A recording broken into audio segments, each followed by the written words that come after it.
Gary Sides, Vice Chair, and I'm also Chair of the Finance Committee. And I'm Melissa Merrill. I'm elected out of the District 4, Piedmont, and Porter Ridge clusters, and I am the new chair. And I'm also on facilities and strategic planning, technology, and transportation. And we are very happy to have you here tonight. Drew Houlihan, Superintendent, welcome. I'm on all the committees. But again, welcome and thank you for being here. We appreciate it. Cindy Cutto, Union County Manager. I'm Frank Agnes. Richard Helms. Stoney Rushing, and I have 2 kids that you guys help out with, so I guess that's full disclosure, right? Jerry Simpson. Lance Simpson. Okay, thank you, everyone. That brings us to the approval of the agenda. Make a motion, we approve the agenda. Second. Okay, all those in favor? Aye. I'll ask the commissioners to approve the agenda. All in favor? Aye. All right.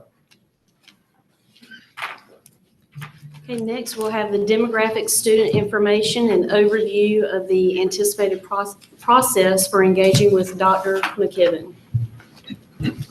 So thank you, Ms. Mayor. I'll begin with that. And again, welcome to our Board of County Commissioners. I want to say at the very beginning, thank you to Ms. Cotto and her staff. We have been working since I've transitioned in as superintendent, meeting with Ms. Cotto several times and with her staff. And I just want to say a big thank you from our team to your team for partnering with us, for helping us and advising us, and for continuing to foster good relationships. We look forward to working with staff to staff, board to board throughout this current year and into the future. So I just wanted to take a point of privilege and say thank you. We thought it might be beneficial for all of you to hear briefly kind of where we are from an enrollment standpoint. Currently, we're in that quote unquote off year. Dr. McKibben typically comes in, from my understanding, and does a report for us that explains our enrollment update, demographic update, projected growth. We've engaged him again to come back in and do that very same thing for the current year. He'll be meeting on January the 31st with our facilities committee meeting to hear firsthand from our board exactly what it is, in addition to the normal scope of work that he'd like to do, or that we'd like for him to do. At the December 6th board meeting, our board approved a motion, a 4-part motion, and board members, if I get this incorrect, please chime in, that essentially asks us to go back and reevaluate where we were from redistricting in the past. We need to look at how any potential moves of enrollment and individuals who might choose to want to go back to their neighborhood school, is that even an option? Could we look at that as a school system? We also talked a lot about the idea of community involvement in this process. So the board has launched a citizens student realignment advisory committee. These will be folks that are parents, community members that can sit down with our board and administration and advise us on any action that we might partake. Speaking for my end, I don't think we've put together a timeline yet. We've not even discussed that yet as a team. But we are going to take this seriously. We want to do this the right way. We need to look at our enrollment situation every year. You know, in a fast-growing county, this is something that's going to impact us year over year, and especially.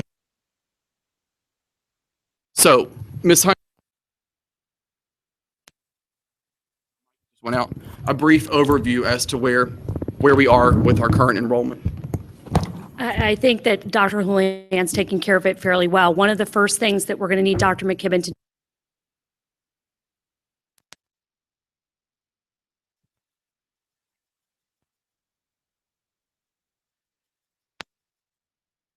sort of 7 to 10 year plan so that we feel comfortable with where our students are going to be for the next 7 to 10 years. So those are the kind of things we're going to be talking to him about. He suggested the meeting. We think it's a great idea to come in and everybody sit down and everybody get on the same page. The other thing is addressing transportation, and part of the realignment plan is to help improve the transportation efficiency. We lost 6% of our transportation efficiency. We went from 99 to 93, so that cost us some money. So part of looking at this is also addressing the transportation efficiencies. I will also add, along with the importance of, knowing that our transportation efficiency dropped since redistricting and losing that state funding, it is also kind of an interesting timing because the students that were grandfathered in the last redistricting will be graduating in June.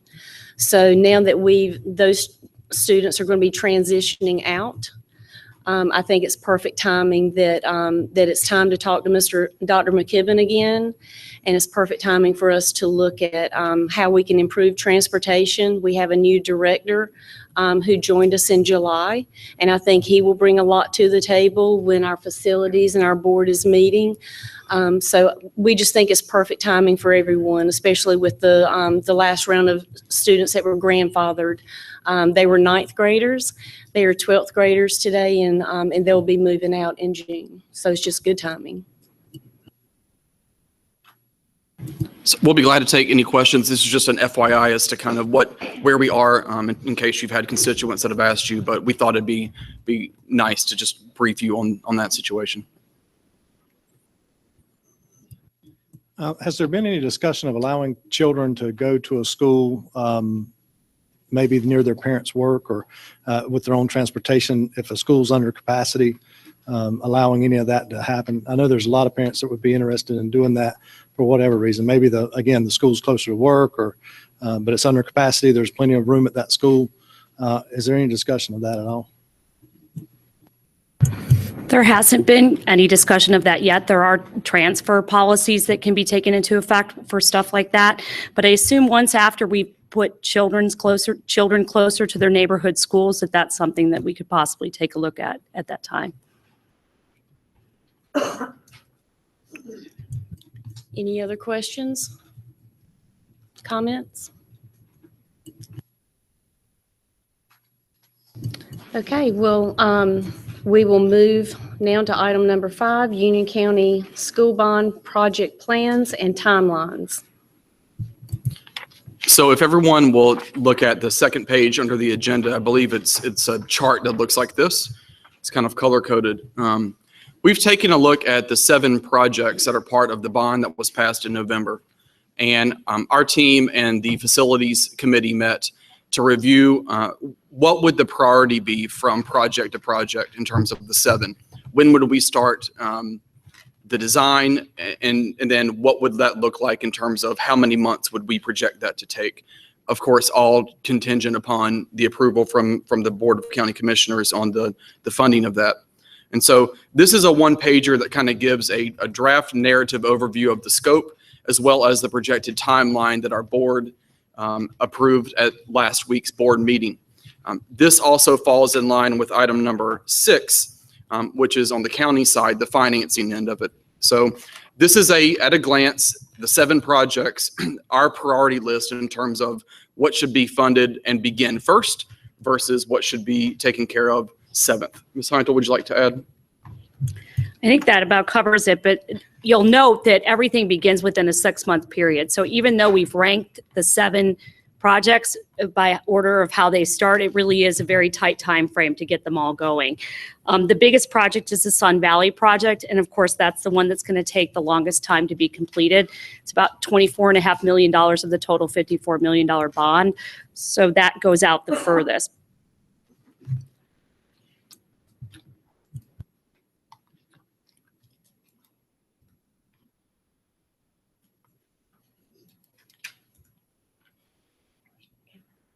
Are there any questions about how we put these in order? A couple of these will be starting at the same time. Some of them will be starting alone, but again, they're starting within a month or 2 of each other. But any questions about how we've organized the schedule?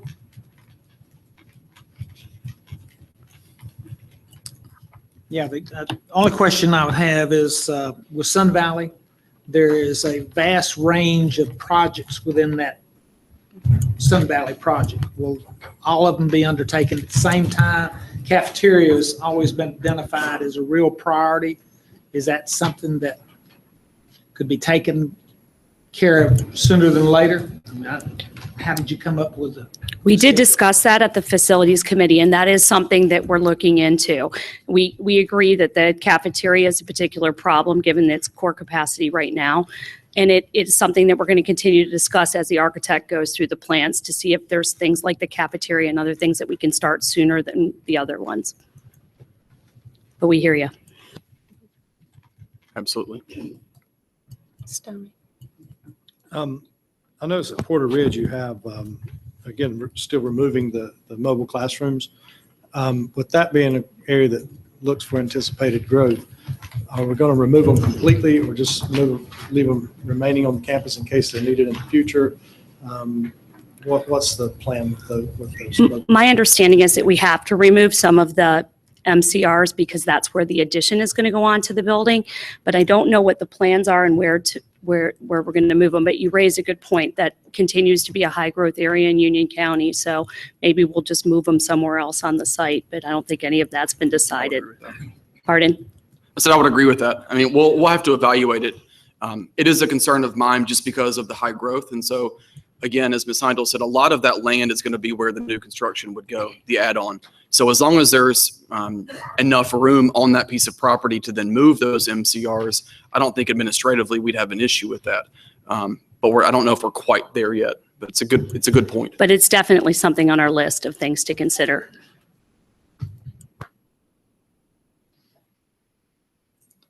Any more questions or comments?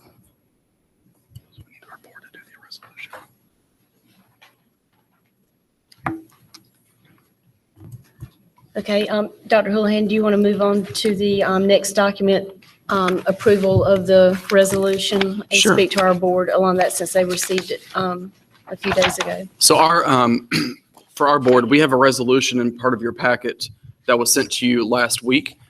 The county staff and our staff met together before we went on winter break and looked at the potential financial modeling of the bond, which ties into number 6.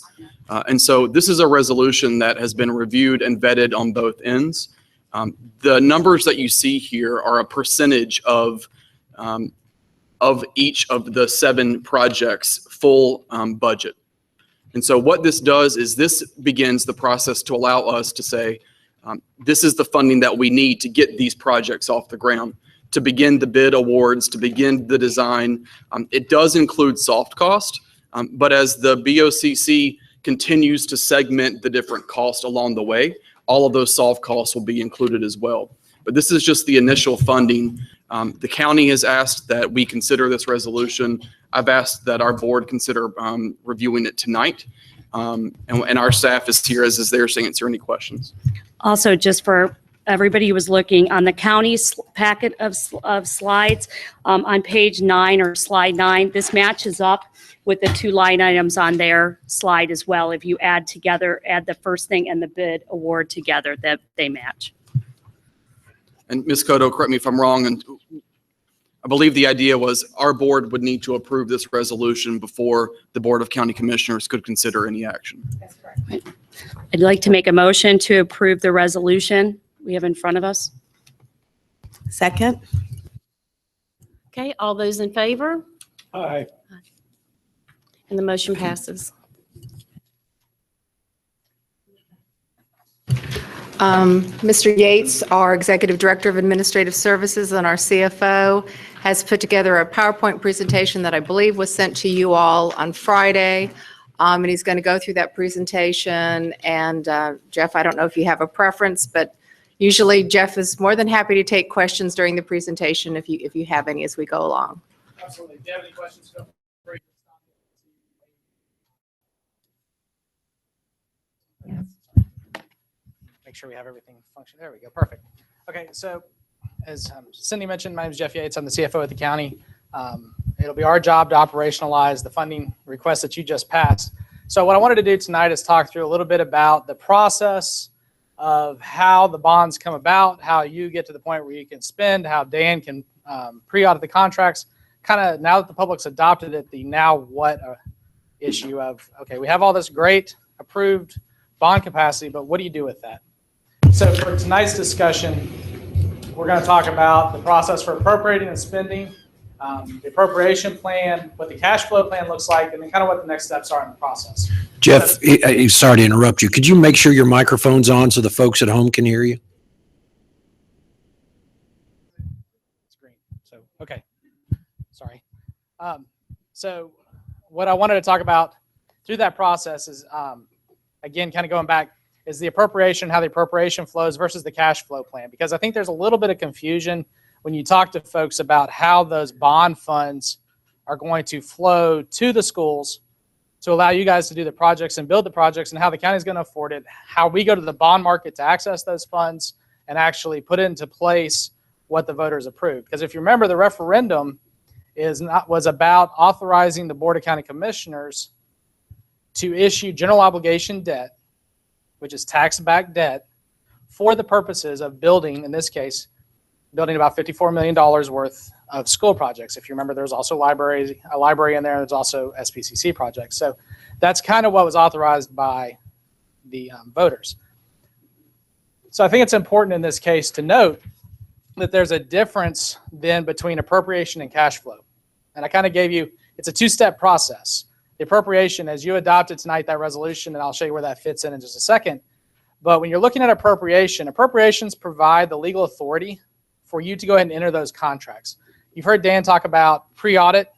What appropriations do is allow you to encumber or commit the school system to those contracts. And he can't pre-audit, for instance, without appropriation from the Board of County Commissioners, and then without you as a board allowing him to do that. So the appropriation piece just says, you know, there's a promise to pay, there's authority to pay, authority to encumber or to bind the school system into that.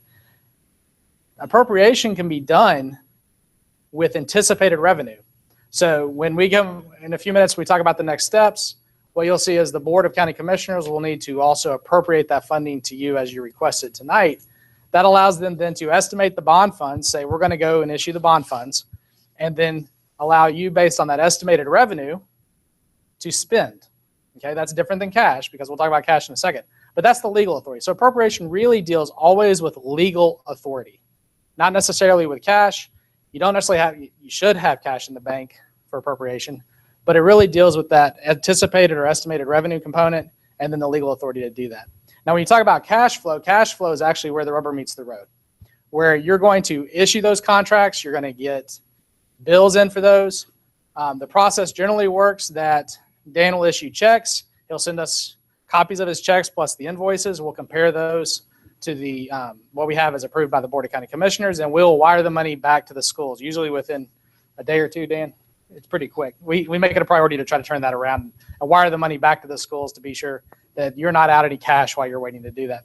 So cash really deals with actually paying the bills.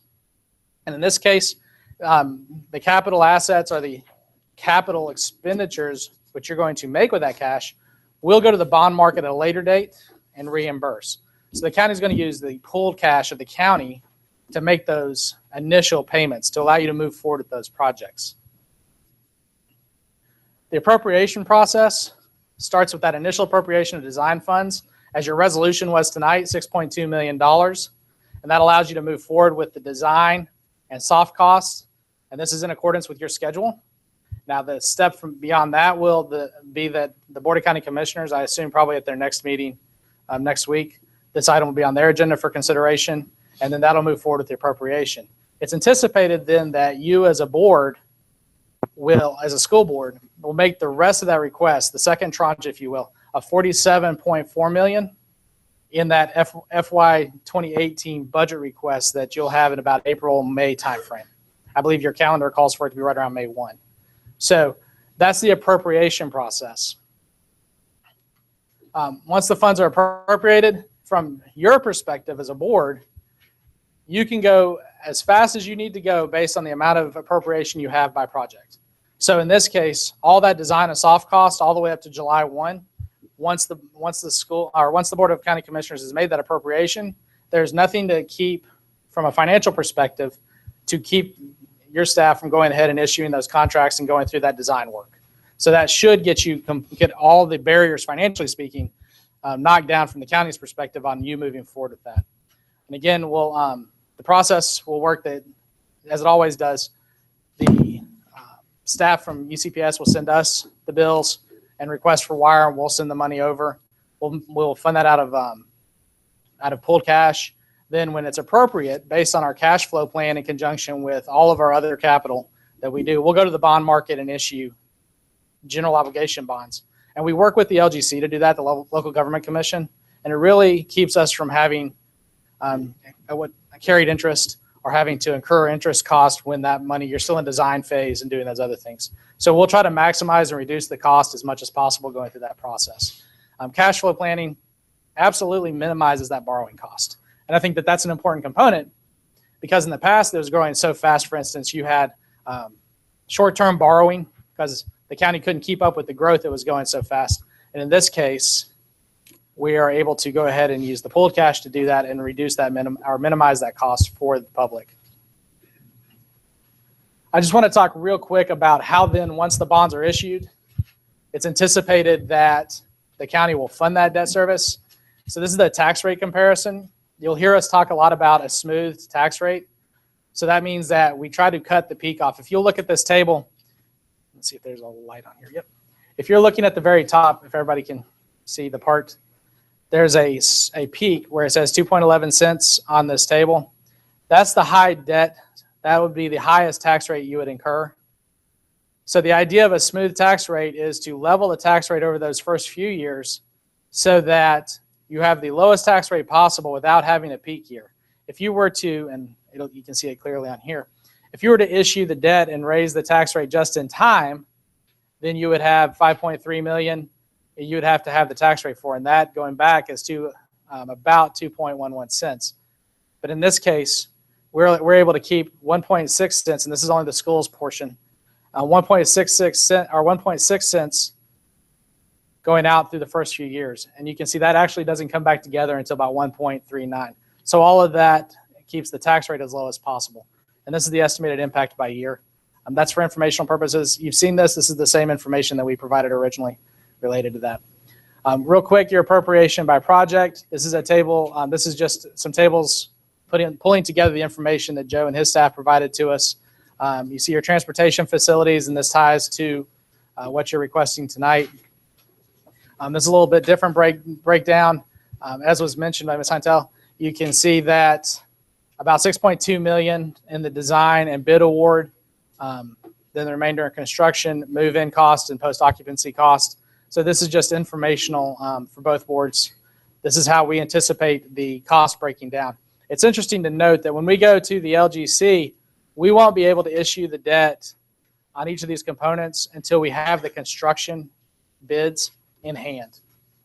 So the LGC wants a certain amount of certainty before they will allow us, the Local Government Commission will allow us to go to market and issue that debt.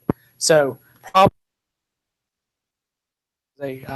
cash flow by quarter. Sometime in 2018. I'm sorry, I'm shooting that behind you, Cindy, and I know you can't see it. If you're about the second, third, or fourth quarter of 2018, calendar 2018, we'll be looking at going to the market, depending upon what our other projects are doing. But then we should have some certainty related to the bids around construction. Because what we don't want to do is go to the market, issue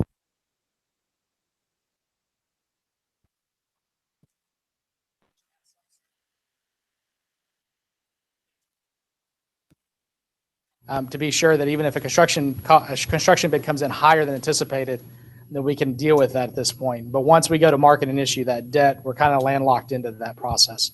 So I want to be sure we provide maximum flexibility from a planning perspective while keeping you moving on the schedule. So this is the information that's been provided by your staff. For us, we actually have it by month, but I felt looking at it by quarter gives us a better view of how it's going to work. And as you can see, it kind of peaks at about 8.6 million or almost $8.7 million in that one quarter. With that, the next steps, appropriation of the first tranche, that's that $6.2 million related to your resolution tonight.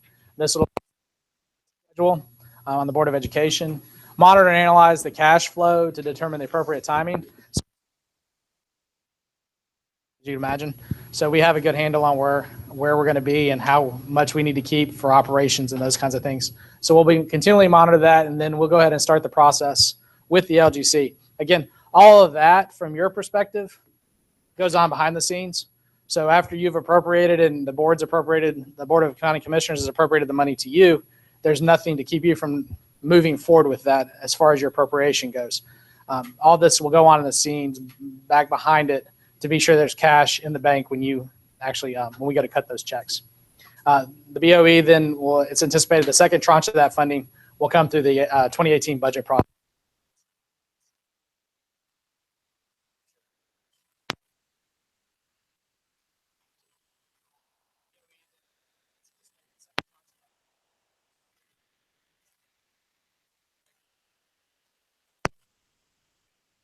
Is bond issuance cost.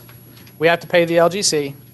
We have to pay the underwriters that issue our debt. We have to pay the attorneys that do all of our bond work. So all of that comes out of the bond issuance. So the par amount for the bond issue is about 54 million, a little over 54 million.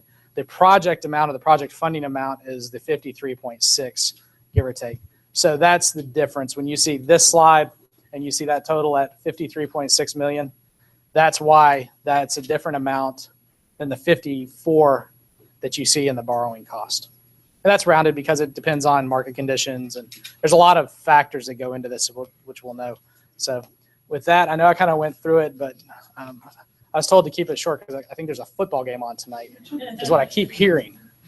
So with that, I'll answer any questions that anybody has as a school board or commissioners that you may have.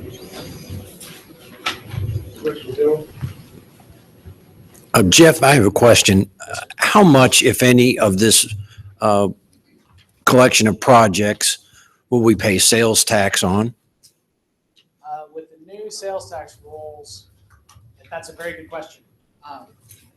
Ideally, we've had some conversation as a staff about this. We don't have everything prepared for you, but conceptually, the way it would work is we're tax exempt, you are not. So in the past, what you have done is sign the property over to the county, the deed. The county takes it, and Jeff, correct me if I'm wrong on this, because he hates it when I play attorney, but you can then take that to an interlocal agreement where we agree to give you back that property. We can collect that, get reimbursed for that sales tax through the state, and put that money back into project funds so that you can continue to spend that again, if you will, in the project. And with the change in the sales tax laws in the last couple of years about what trades are now taxable and what aren't, I don't have a real good handle on how much that would be, but we've run some back of the envelope kind of guesses at it, and it's several $100,000, depending upon which trades and so forth. So without having more specific plans, but as we kind of feel like, I know on our side with the staff, is that if it's a paper flip and it's just moving, shuffling some paperwork back and forth, and there's several $100,000 involved, then there's no reason not to do it. So we will come at some point in the very near future with a plan for how to do that. But that's one of the things we're trying to work on. That in the past, they've done that, and it's worked real well to get additional project funds into the project. Great, thank you. Commissioner Helms. Yes, if my understanding, we use transportation as a sample. $12 million. Do we have a firm response to a bid that it's going to be $12 million, or is this an estimate that your bid actually come when you go out for bids in the next couple of weeks or months? It may come out that it's $10 million. Is that true? Okay. That's And correct. My question is, if that's the case, we're not, we're talking about actual as opposed to projected, right? Right. Okay. Yes, Commissioner, that's why we're doing it in kind of two segments by upfronting the upfront cost, so that when you do go out to the bond market, you have a very good handle as to what the cost of that project is versus in years past when it's been done. I don't know that those projects were as nailed down as what we're anticipating with this referendum. Keep in mind too, under the structure of this referendum, because these 6 schools were specifically mentioned, or 5 schools in a transportation facility, all $54 million has to go to these facilities. So there's not excess, you can't take any leftover. The board, you can always not issue, that's an option. or you can move, based on kind of what the need is, shuffle that a little bit, because they're not, when the referendum was passed, it didn't tie specific amounts to these projects. It just said this is the pool of projects. In the past, there was a more general language that just said school projects, which kind of would have left all of that out there for all projects. But in this case, you're dealing with these 7 specific projects, 6 schools and the transportation facility. And that's kind of in answer to your question, Commissioner. If it comes in a lot lower, then there'll be a decision point between the two boards, is reduce the issuance or reallocate to something else.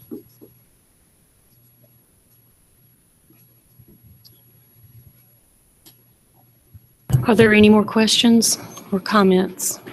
Well, when you said reallocate, you mean they have to be reallocated to those specific schools? In other words, if there's another capital project anticipated on down the road, that might be accelerated for that school. Is that what you mean when you mean reallocated? You have to stay at these 6 schools plus the transportation facility with that funding. So if I remember right, I think Western Union is the last school on the list. So Yes. you got down, you did all the other projects and hadn't done anything at Western Union, and there was $1 million left after all the dribs and drabs came in. You could put $1 million more to Western Union and be within what the voters have approved, or you could go back to any of those other facilities and put the additional funding in. So that's an option. Or again, you can always not issue that additional funding, which would then reduce that tax rate load.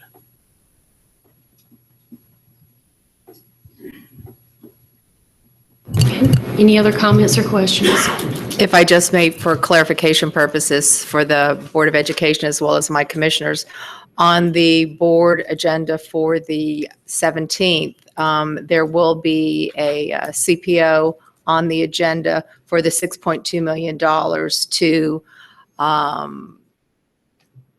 for your consideration to upfront the design and cost, et cetera, that Jeff just spoke of.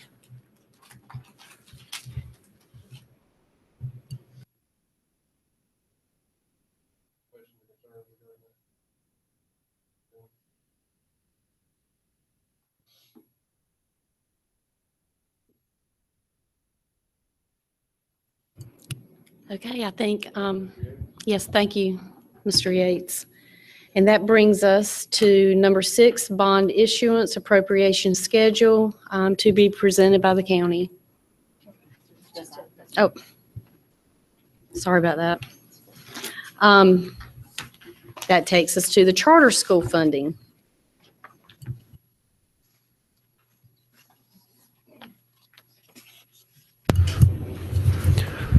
At the last Board of Education meeting, the board voted, we find ourselves in a funding deficit for the money provided to charter schools in this current fiscal year.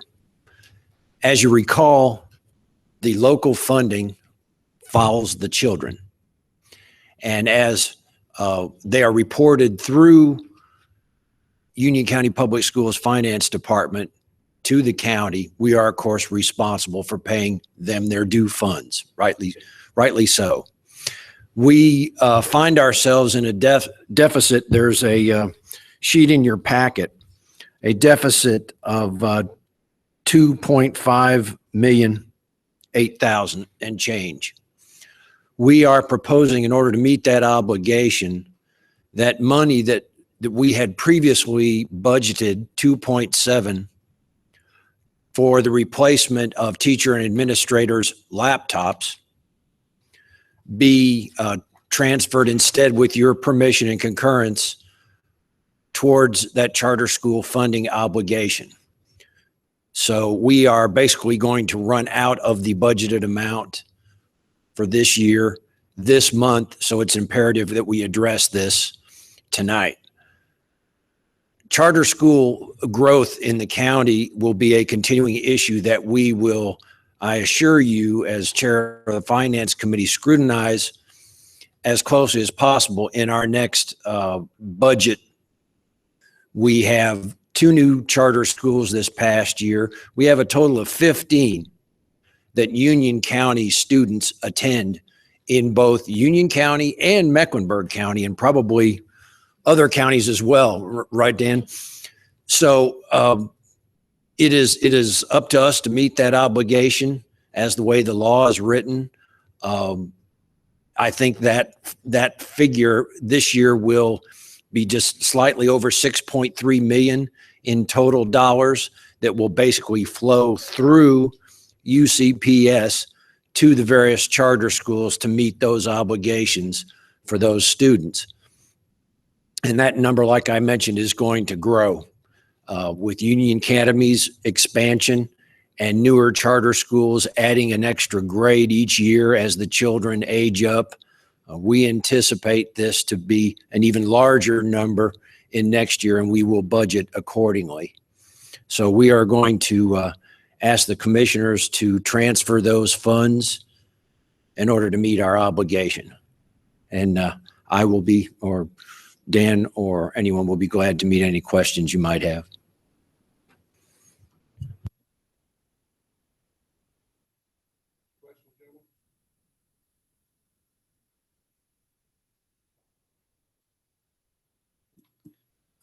With charter schools and what we're doing with the charter schools, in years past, it's been, I remember back in 2003 or 2004 when UA first started, Walter Bickett was, the new Walter Bickett was being built, and we had the old Walter Bickett. And I asked that at that time that the public school system look at working with UA to help them with that old facility, renting it out, leasing it out to them, doing something of that nature. You know, we hear a lot about the charter schools and the pass-through monies and what has to go on there.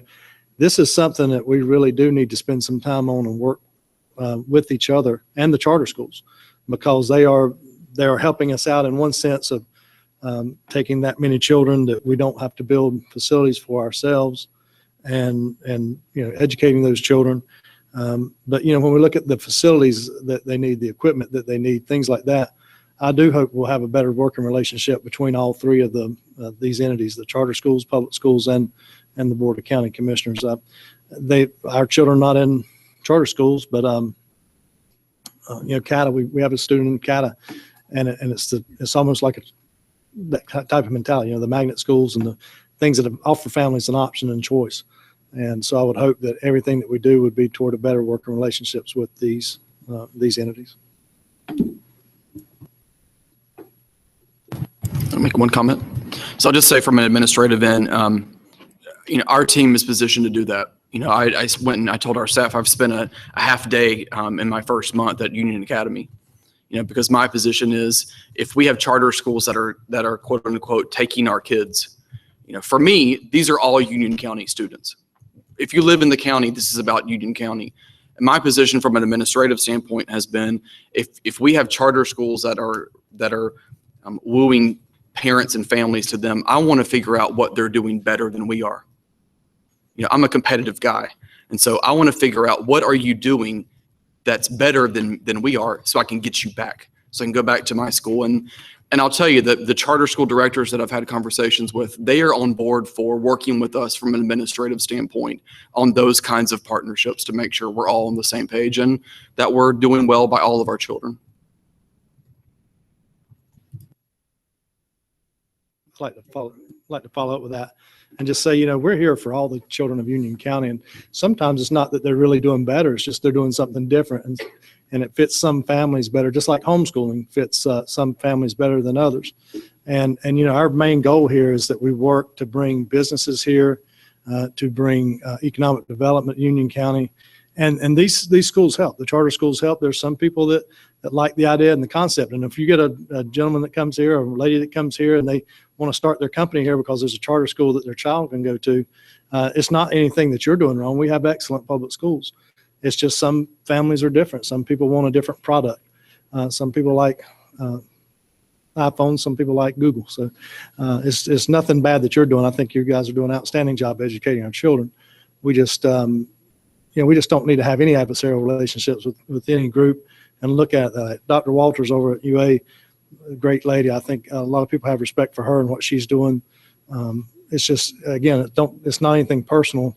It's just something that's a choice for people. Right.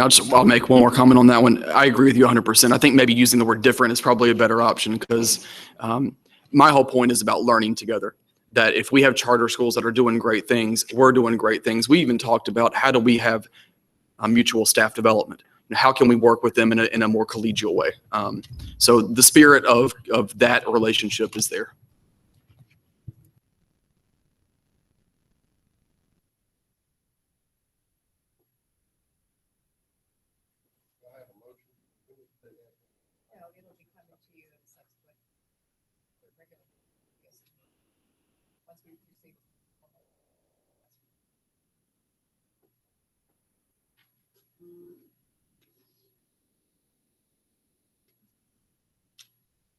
And I'm sorry, Mrs. Cotto, this is going to go to the commissioners on the 18th? On the 17th.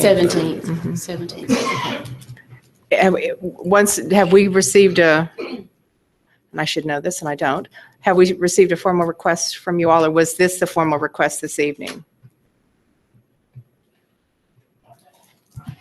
I don't know if staff, if Dan, we've sent a formal request to the county staff yet, have we? No, we haven't. Okay, I think this was the request, Okay. so.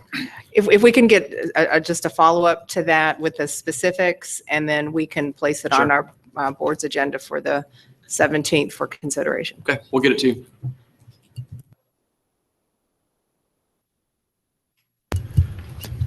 Okay, so that brings us to number 8, fund balance flexibility request for bond to the county commissioners. Well, this item also lists as action, and that may not happen tonight, but we would like to open the discussion. Last year, the school fund balance of some, I'm looking at Jeff's information right here, putting glasses on helps, $2.9 million last year in school fund balance. And those funds were directed towards the capital project at Benton Heights Elementary School for the Arts. And we are asking that moving forward in hopefully before the end of this actual fiscal year, balances that we have in that fund be have the opportunity for discussions for some flexibility on how those funds are used, and if possible, even for advances on those funds before the end of the fiscal year, rather than appropriating them towards next year's budget. And we're basically just asking at this point for the discussion, not necessarily the commitment. If you don't feel comfortable moving forward, and I would assume you do not have a formal request, just as with the last item, so you would not be prepared to vote anyway. But this is, then you can consider this for an information only, and to expect a formal request. If there are any questions, I'll be glad. You mentioned in advance. Do you have any thoughts as to what that would be used for? At this point, the Finance Committee and the full board has not come to any kind of consensus for any project, or in my thought process is it needs to be a one-time deal rather than funding any ongoing expense, since fund balance is a one-time windfall, if you will, but we have not had specific discussions, Lance. My concern would be we've used that fund balance to fund capital needs because we don't know if it's going to be repeated in subsequent years. And given the fact of the continued growth of charter schools, you're upside down $2.5 million this year. It'll probably be closer to $4 million next year. And by borrowing ahead, puts you in a deeper hole next year.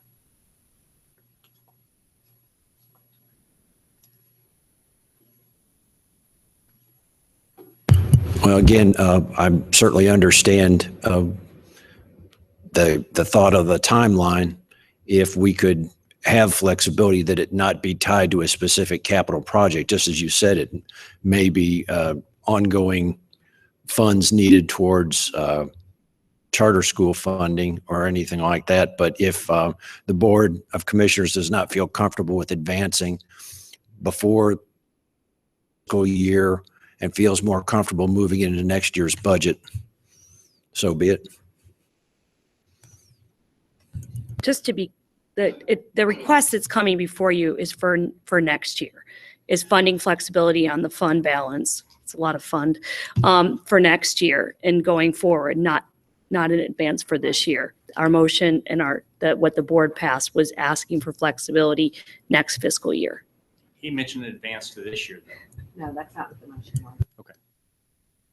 It's basically, and Commissioner Simpson, that's one of the things we talked about in our meeting. We just want to be able to look at our budget and figure out where we feel it would be best. And charter school payments was something that came up. It would be nice for us to have the flexibility to determine where the money goes. And that's it. And, you mentioned the Walter Bickett project, and that was one where you and I and Commissioner Helms had gone and visited that school. And, not only, when we talk about the flexibility and the funding, and one of the reasons that we looked at doing, that project and specifically making sure that project got completed was, we have constituents too, and they're concerned about those schools that are not getting the things that they feel like they should. And I would hate that if we, that we have a project that we've been promising or that people have been looking for, that we didn't complete it because of something like this, and then we had to find the money to do it. So, just as you are asked by the parents, we are often questioned by the parents as to what our decisions are. And that does give us some ability to ensure projects like that get completed. That brings up a good question. I want to make sure I'm clear on the appropriate protocol to continue or follow up with any questions of your staff and of Jeff. So along as this fiscal year develops, we can have a feel for what that fund balance might possibly be, as well as anticipated county revenues for next year. In our budget discussions, what would be the best method to have those lines of communication?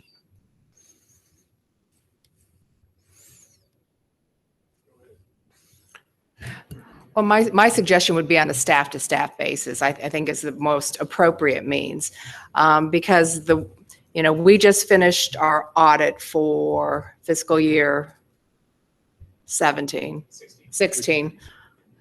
fiscal years. And so the fund balance that has been established based on the school's tax rate, we typically, what we've done in the past is we apply in your fiscal year 18 budget towards capital projects.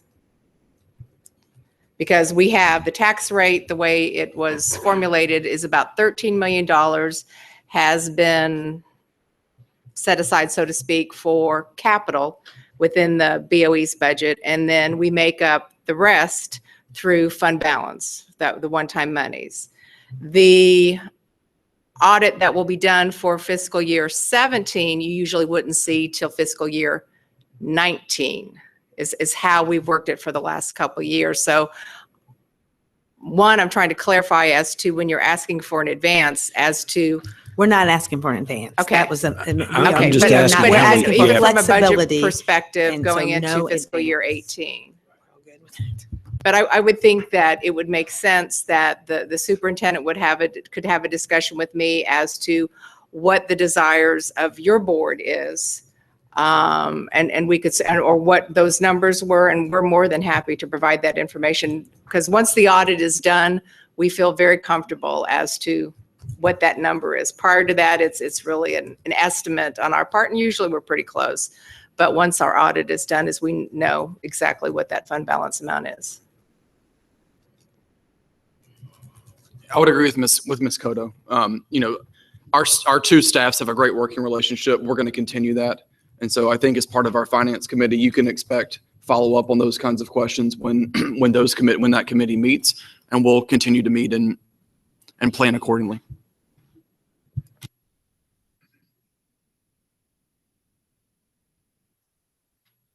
Okay, if there aren't any more comments or questions, that brings us to the budget preparation calendar. I am not sure if you have that information in your package, but let me just hit the highlights.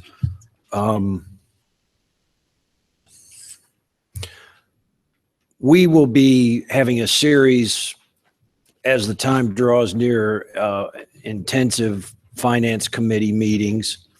And we have planned to have early in April another joint Board of Education, Board of County Commissioners meeting with as much of a budget framework as we can have.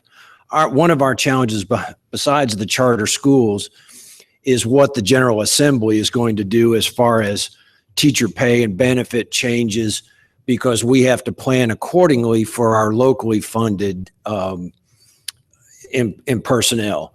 So that's a little bit of a challenge when the General Assembly doesn't decide on their final budget till August.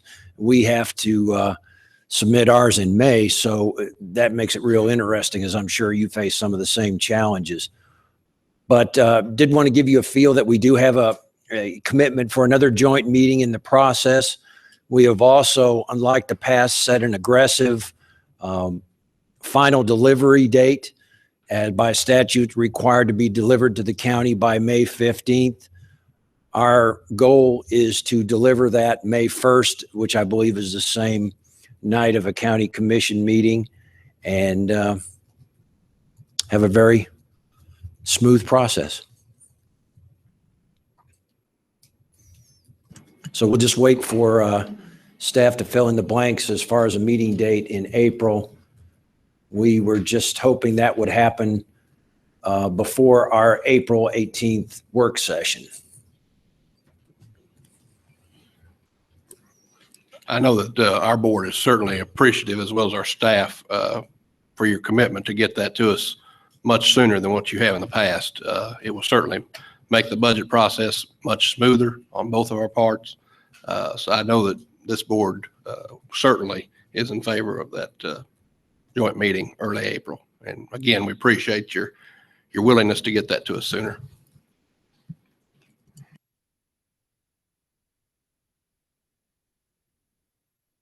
Okay, any questions about the calendar or any comments?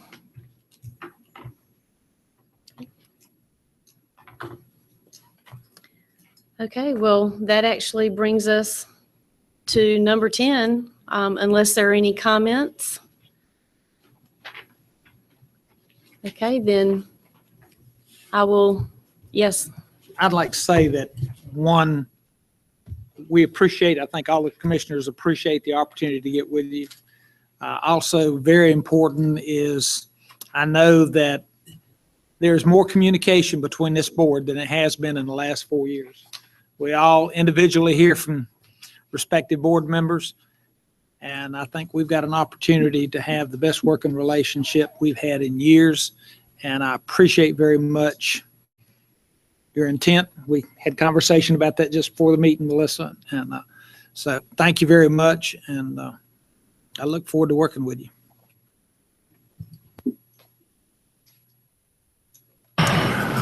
I'll make a motion to adjourn. There you go. Second. Okay, all those in favor? We'll also stand adjourned.